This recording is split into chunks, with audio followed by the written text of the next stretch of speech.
Someljerski poklic je zelo zanimiv, dinamičen, vedno je nekaj novega, predvsem pa se vrti okoli okusov. In jaz se vedno spomnim mojih začetkov, se pravi, ko sem začel, sem vso znanje od vseh, ki kdorkoli mi je bil pripravljen nameniti minutko ali dve časa, sem to srkal kot ena spužva in tako vidim zdaj tudi pri mladih, da ko pride debata na vino, značilnosti vina in kombinacije vino s hrano, kar srkajo znanje in to mi je največje veselje, da lahko tudi predam naprej.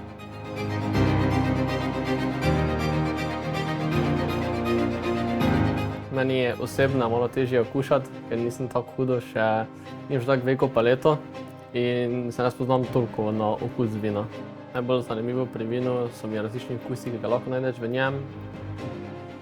Dobro je vedeti, kaj imaš na krožniku, katere komponente so, kakšni okusi so, da vseeno veš nekaj o samo nasploh vinu, zdaj kaj gre za čim in pa, da potem nekako skupaj sestaviš.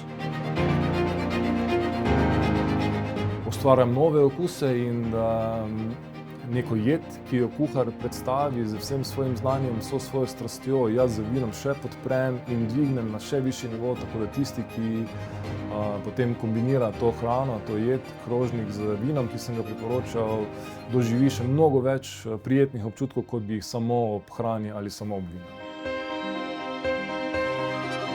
Mora biti poudarek na to, da ne je vino ali hrana je premočna za drugo, da se lepo povežeta, skupaj zlijeta. So mogoče kakšne vrste vina, ki mi delajo težave. Je pa tudi res, da se skozi življenje učimo, vsakič spoznamo nekaj novega. Se mi zdi, da če nekaj delaš z srcem, pa če nekaj delaš z dušo, da ni to nič težko.